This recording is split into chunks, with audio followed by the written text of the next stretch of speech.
Actual issue എന്താന്ന് പറയുവാണ്.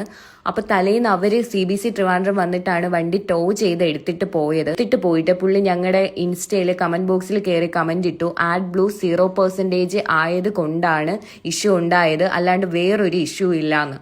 അപ്പൊ തന്നെ ഞങ്ങൾ മാനേജേഴ്സിനെയും CBC ട്രിവാൻഡ്രം സന്ധ്യ മാമിനെയും ഒക്കെ വിളിച്ചപ്പോൾ അവിടെ നിന്ന് അവര് AdBlue 30% ഉണ്ട് എന്ന് സന്ധ്യ മാം വിളിച്ചിട്ട് പറഞ്ഞിട്ടുണ്ടായിരുന്നു. അതുപോലെ പുള്ളിക്ക് വാർണിംഗ് കൊടുത്തു എന്നും. നെക്സ്റ്റ് ഡേ ഞങ്ങൾ വണ്ടി എടുക്കാൻ പോയപ്പോൾ ഇങ്ങനെ ഒരു കമന്റ് ഇടാനുള്ള ഉദ്ദേശം എന്താണ് ബ്രോ എന്ന് ചോദിച്ചു. അപ്പോൾ ഓൺ ദി സ്പോട്ടിൽ പുള്ളി പറഞ്ഞത് എന്റെ അക്കൗണ്ടിൽ നിന്ന് എനിക്ക് തോന്നിയ കമന്റ് ഞാൻ ഇടുമെന്നാണ്. അങ്ങനെ ഒരു കമന്റ് ഇട്ടാൽ ഞങ്ങൾക്ക് നോ ഇഷ്യൂസ്. ബട്ട് അവിടെ വർക്ക് ചെയ്യുന്ന ഒരു എംപ്ലോയി കയറിയിട്ട് റിയൽ ഇഷ്യൂ അല്ലാതെ എന്നിട്ടത് കൊണ്ടാണ് ഞങ്ങളത് ചോദിച്ചത്. അപ്പൊ അവിടെ നിന്നുള്ള റെസ്പോൺസ് ഇങ്ങനെ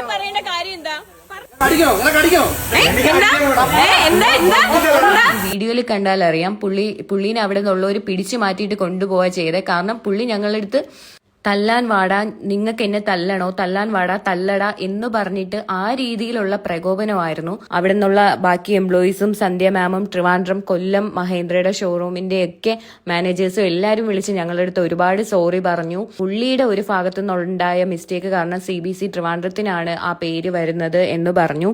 പിന്നെ പുള്ളിക്ക് വാർണിംഗ് കൊടുത്ത് നിർത്തിയിട്ട് അവിടെ ആളില്ലാത്തത് കൊണ്ട് അന്ന് വിളിപ്പിച്ചിട്ട് പുള്ളി വന്നതാണ് എന്നും അവിടുന്ന് സന്ധ്യ മാമും മാനേജേഴ്സും ഒക്കെ വിളിച്ചിട്ട് പറയുന്നുണ്ടായിരുന്നു. പുള്ളിക്ക് വാർണിംഗ് കൊടുത്തതിന്റെ പേരിലും തലേന്ന് ഞങ്ങളുടെ വണ്ടി ടോ ചെയ്ത് എടുത്തോണ്ട് പോകാൻ വന്ന ടൈമില് പ്രോപ്പർ യൂണിഫോമോ പ്രോപ്പർ ഷൂസോ ഒന്നും ധരിക്കാത്തതിന്റെ പേരിലും മാനേജേഴ്സ് വിളിച്ച് പുള്ളിയോട് സംസാരിച്ചതിന്റെ ഒരു ഇതായിരിക്കാം പുള്ളി ഞങ്ങളോട് പിറ്റേന്ന് ചെന്ന് ചോദിച്ചപ്പോൾ തീർത്തത്. ഞങ്ങളുടെ മാന്യത കൊണ്ടാണ് ബ്ലർ ചെയ്തിട്ട് ഇടുന്നത്. ഈ എംപ്ലോയിയുടെ കമന്റ് വന്നത് കൊണ്ട് മാത്രമാണ് ഇത്രയും ക്ലാരിഫൈ ചെയ്ത് ഇപ്പൊ ഈ വീഡിയോ അപ്ലോഡ് ചെയ്യുന്നതായാലും. അല്ലാണ്ട് ഞങ്ങൾക്ക് ഈ വീഡിയോ ഇടണം എന്ന് യാതൊരുവിധ ആഗ്രഹവും ഇല്ലായിരുന്നു.